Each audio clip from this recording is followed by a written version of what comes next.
Imagine facing a monster that only you can see and feel, a monster that drains your joy, interest, and energy. That's what depression is like for over 264 million people worldwide. It's a staggering number, isn't it? Yet depression remains one of the most misunderstood and under-discussed health issues of our time. Depression isn't just about feeling down or having a bad day. It's a serious medical condition that impacts both physical and mental health. It's like a relentless fog that obscures the sun, making it difficult to see the beauty in life. The symptoms can be debilitating, and they often extend far beyond emotional distress. People with depression experience a persistent feeling of sadness, a profound sense of loss, and a lack of interest in activities they once enjoyed. It's not about being lazy or lacking willpower. It's about grappling with an invisible foe that makes even the simplest tasks seem insurmountable. You might have trouble sleeping or find that you're sleeping too much. Your appetite might change, causing you to eat too much or too little. You might feel fatigued, have trouble concentrating, or experience feelings of worthlessness or guilt. In severe cases, depression can even lead to thoughts of death or suicide. Depression doesn't discriminate. It can affect anyone, regardless of age, gender, or background. It's an invisible battle fought by millions every day, often in silence. But despite its prevalence, there's still a lot of stigma around it. Many people suffer in silence, afraid to seek help or talk about their experiences. But here's the thing, depression is not a character flaw. It's not a sign of weakness, and it's definitely not something to be ashamed of. It's a global health issue, one that we need to talk about openly and without judgment. Depression is real, and it's more common than you might think. But remember, it's not a life sentence. With the right tools, strategies, and support, it's possible to manage depression and reclaim your joy. So, let's unmask this monster together and shed light on the path to healing. Did you know that talking about your feelings can be a powerful first step in managing depression? Let's think about Emily, a vibrant young woman who found herself trapped in the shadows of depression. She felt isolated, like she was in a dark tunnel with no end in sight. But one day, Emily decided to share her feelings with a close friend. That conversation, that act of sharing, was a turning point for her. She realized that speaking about her struggles didn't make her weak. It made her brave. It was like turning on a light in that dark tunnel. The more she shared, the less power depression had over her. She discovered that there's a whole community out there ready to lend a hand, to listen, to share their own stories. Seeking help and opening up about your feelings is not a sign of defeat. Quite the contrary, it's a sign of strength. When you share, you're not alone anymore. You're taking back control. Depression is not a sign of weakness. It's a sign that you've been strong for too long. Let's talk about the role of professional help in handling depression. It's important to remember that depression is a real medical condition. Just like you wouldn't try to fix a broken leg on your own, you shouldn't have to navigate depression alone. There's no shame in asking for help. In fact, it's one of the bravest things you can do. Think of professional help as your guide through the labyrinth of depression. They're equipped with the right tools and knowledge to help you navigate this challenging journey. Whether it's a psychiatrist, psychologist, or a counselor, these professionals offer a supportive, non-judgmental environment where you can openly share your feelings and thoughts. Now let's share a real-life story. Meet Jane. Jane has been dealing with depression for several years. At first, she thought she could handle it on her own. But after a particularly tough episode, she decided to seek professional help. Jane started seeing a therapist and began taking prescribed medication. With therapy, Jane learned to understand her feelings better. She discovered coping mechanisms that helped her manage her depression. The medication, on the other hand, helped balance the chemicals in her brain, making it easier for her to handle her depressive episodes. Jane says her life has improved significantly since she sought professional help. She's now able to lead a more balanced and fulfilling life. Professional help doesn't necessarily mean you're weak or incapable. Quite the contrary, it's about equipping yourself with the right resources to manage your depression effectively. It's about taking back control of your life. Remember, everyone's journey with depression is unique, and what works for one person may not work for another. But one thing is certain, professional help can provide the support and guidance necessary to manage depression effectively. With the right help, you can navigate the stormy seas of depression and find your way back to shore. So, if you're in the throes of depression, remember, you don't have to weather the storm alone. Reach out, seek professional help, and find your way back to the calm seas of life. Exercise is not just about keeping your body fit, It's also about keeping your mind healthy. When you engage in regular physical activity, your brain releases chemicals known as endorphins. These are our body's natural painkillers and mood elevators, helping to reduce stress, anxiety, and feelings of depression. It's a bit like a natural antidepressant, no prescription needed. To illustrate this, let's talk about John. John was going through a tough time, feeling trapped in a cycle of negative thoughts.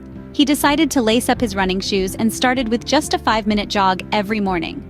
Over time, he increased his exercise routine and found his mood lifting, his energy increasing, and his outlook on life improving.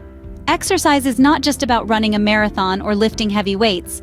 It can be as simple as a walk in the park, a yoga session, or dancing to your favorite song. Start small, but start. Your body and mind will thank you. What you eat can directly affect your brain and mood. Nutrition is a powerful tool in fighting depression. Now you might be wondering, how exactly does nutrition play its part? Well, a well-balanced diet rich in fruits, vegetables, lean proteins, and whole grains can help manage depression. These foods are packed with essential nutrients that nourish not only our bodies, but also our brains. Let's take a look at a real-life experience. Meet Jasmine. Jasmine was struggling with depression for several years. Then she decided to change her diet, incorporating more fruits, vegetables, and lean proteins. She started to notice a difference in her mood.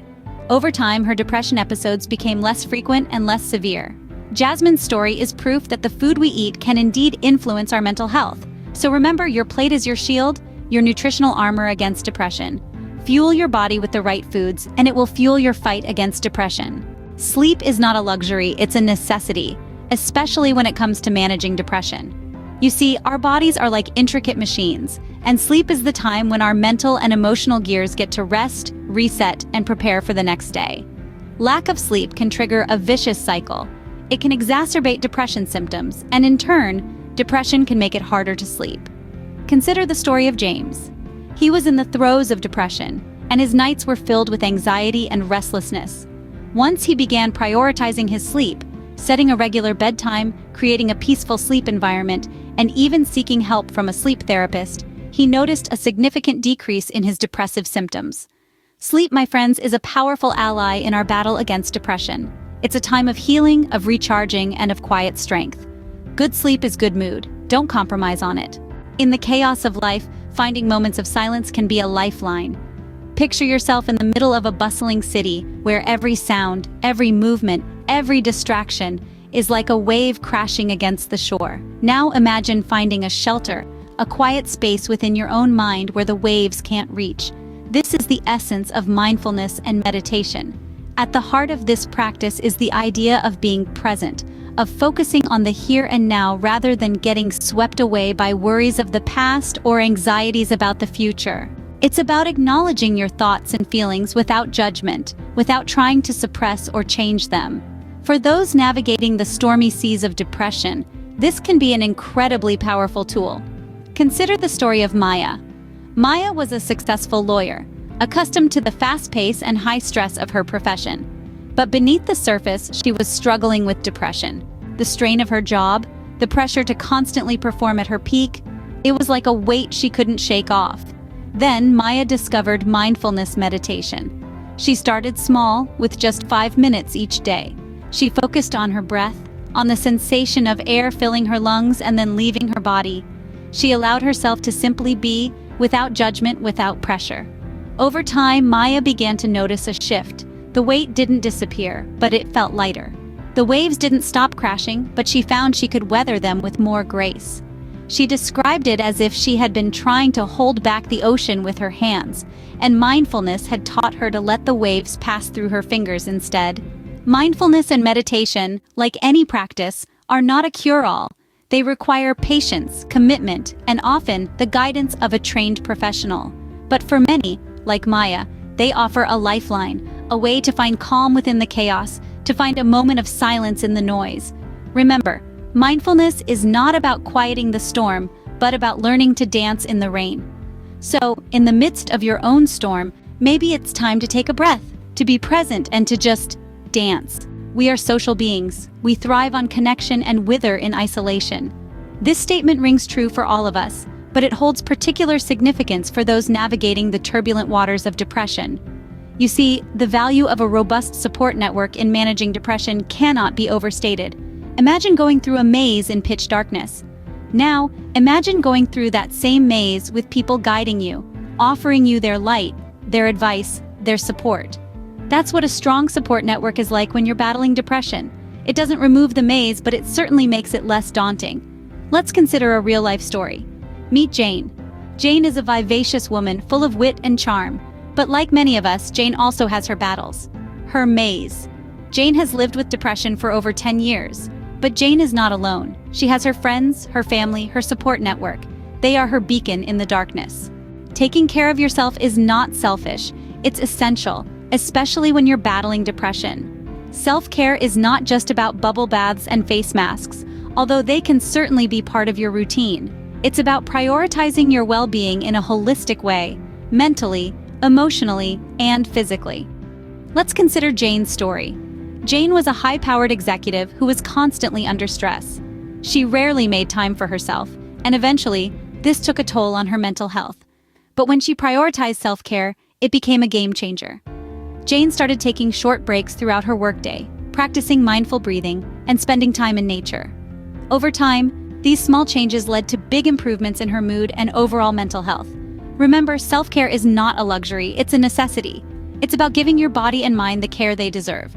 So take that walk, read that book, prioritize your well-being. You matter. Your well-being matters. Make self-care a priority, not an afterthought. Depression is not a journey you have to walk alone. Let that thought guide you as we wrap up our discussion today. We've explored a myriad of ways to navigate the stormy seas of depression, each one a beacon of hope to guide you back to yourself. Remember the power of sharing your feelings. It's like opening the windows of a musty room to let in fresh air. By sharing your experiences, you invite understanding and empathy into your life. It gives others a chance to support you, and in turn, it allows you to feel less isolated, less alone. And don't underestimate the role of professional help in your journey. Therapists, psychologists, psychiatrists, they are like your navigators, armed with knowledge and experience to guide you through the rough patches. They can provide you with the tools and strategies to handle the ebbs and flows of depression. Exercise, too, is a potent ally. It's like a daily dose of sunshine, pumping your body full of feel-good chemicals. And when paired with a nutritious diet, it can form a formidable shield against the onslaught of depressive episodes. Sleep, that sweet sanctuary of rest, is another key component. It recharges your body, rejuvenates your mind, and gives you the energy to face another day. It's like hitting the reset button every night, providing a fresh start each morning. Mindfulness and meditation, they are your inner sanctuaries, your safe havens. They teach you to sit with your emotions without judgment, to observe your thoughts without getting swept away.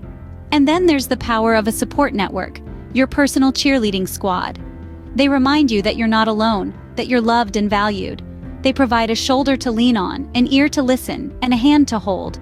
Prioritizing self-care is the final piece of the puzzle.